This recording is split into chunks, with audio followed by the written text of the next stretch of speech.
Bonjour à tous et bienvenue dans cette nouvelle vidéo. Dans la vidéo précédente, nous avons eu à calculer notre carrefour giratoire.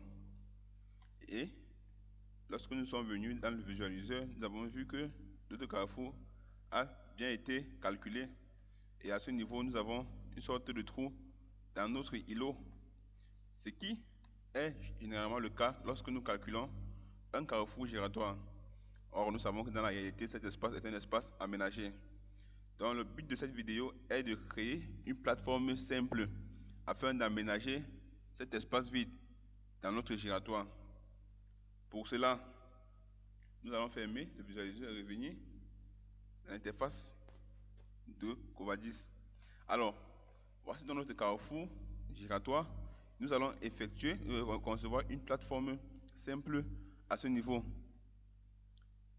Pour cela, il nous faut donc une polyligne fermée qui peut être soit 2D ou 3D qui matérialisera le contour pour le périmètre de notre plateforme. Nous pourrons utiliser une polyligne existante, mais nous allons dessiner notre polyligne. On va commencer par effacer les polylignes du giratoire que nous avons construit avec Covadis VRD. Comme je le disais, après avoir transformé cela à l'aide de gestion multi-axe, elles ne nous servent plus.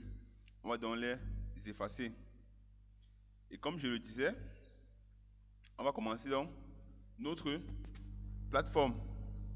Pour cela, on va se rendre dans Covadis VRD, puis dans Projet multiplateforme. Et nous allons afficher la barre d'outils. Alors, on va commencer par créer un nouveau projet. On peut utiliser l'assistant, comme on peut aller manuellement. On va choisir nouveau projet. On va lui donner un nom. On va laisser par défaut. On va dire projet 1 Homemade School. Et le préfixe est calque. On va laisser par défaut. Et le choix du MNT est très important. Nous allons choisir le nom de MNT projet, pas le MNT terrain naturel. Donc le MNT projet d'autopiste. Décapage, on va le mettre à 0. Nous ne voulons pas le décapage. Ici, nous avons d'autres options. Nous pouvons avoir des zones de décapage, c'est-à-dire des polylignes fermées, comme nous avons vu lors de la projection routière dans la première partie. La valeur ici, 0, sera utilisée si dans une plateforme, la valeur de décapage est selon projet. Ou alors, on peut décider de remplacer toutes les valeurs de décapage par 0. Ok. Ensuite, il y a le choix des objets caractéristiques. Ici, nous n'avons pas d'objets caractéristiques.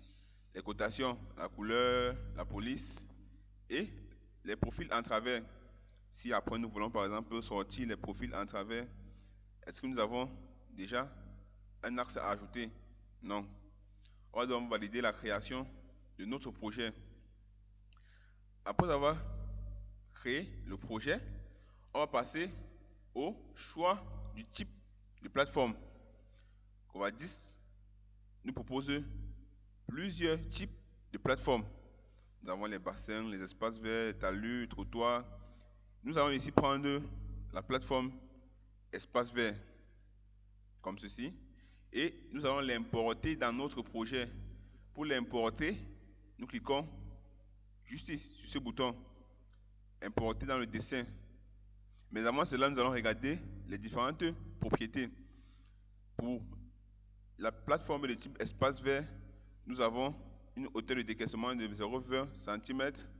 Et ici, c'est ce dont je vous parlais au début, selon projet. Comme l'épaisseur du décapage ici est selon projet, ça veut dire que cette valeur sera remplacée par la valeur que nous avons entrée, à savoir 0. Nous avons la couleur des contours, le calque aux surfaces. On passe ensuite aux hachures. Voilà comment sera symbolisé les hachurages dans notre plateforme. Le style de l'étiquette, la structure.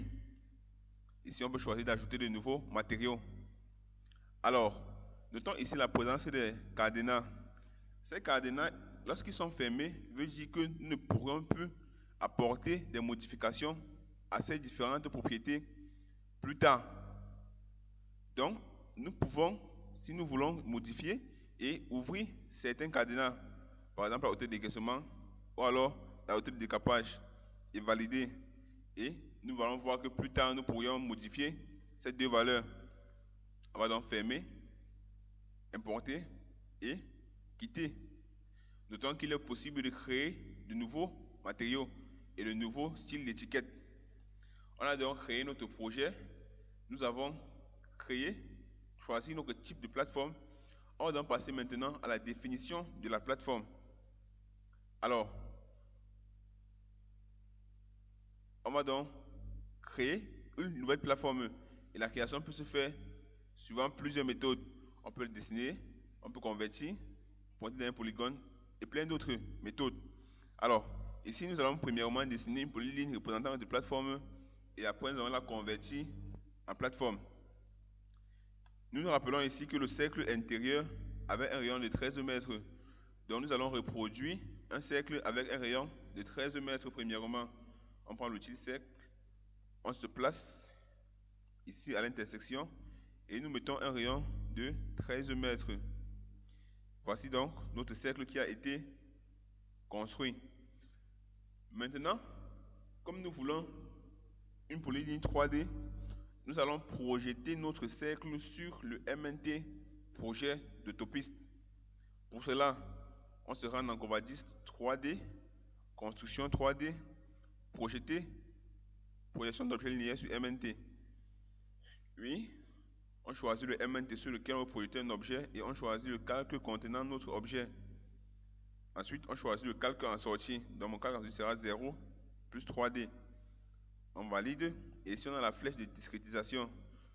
Nous savons que les cercles sont discrédités lorsqu'ils sont considérés en 3 dimensions. Donc, on valide dessus, OK. Et il nous dit donc qu'un objet a été projeté. C'est donc ce cercle ici en 3D que nous allons utiliser pour créer notre plateforme. On revient donc dans la création de plateforme et nous prenons convertir en plateforme. On vient donc sélectionner notre polyligne 3D et il nous demande de choisir des objets caractéristiques. Nous n'avons pas d'objets caractéristiques. On valide dessus, entrée. Et ici, comme le calcul automatique du projet est coché, c'est pourquoi le projet a directement été calculé. Donc nous pourrons néanmoins apporter d'autres modifications. Après le calcul, après la création de la plateforme, nous passons donc à l'édition. Nous pouvons éditer notre plateforme. On vient donc sélectionner la plateforme et vous voyez les propriétés dont le cadenas était fermé lors du choix du type de plateforme sont fermées, donc ils ne peuvent pas être modifiés à ce niveau, contrairement aux deux propriétés dont les cadenas ont été ouverts, à savoir l'épaisseur de décapage et la hauteur de décaissement. C'est la petite remarque que je voulais apporter concernant ces petits cadenas. Alors, il est possible de renommer la plateforme, de modifier l'assurage, la géométrie à ce niveau, seulement si les cadenas étaient ouverts, bien sûr. En ce qui concerne la géométrie, il est possible de modifier un sommet de la plateforme. Vous voyez, lorsque je sélectionne un sommet, le sommet se met en sous-brillance dans le dessin. Ou de donner une altitude constante à toute la plateforme, ou d'ajouter une valeur, une altitude ou de retrancher à tous les sommets de la plateforme.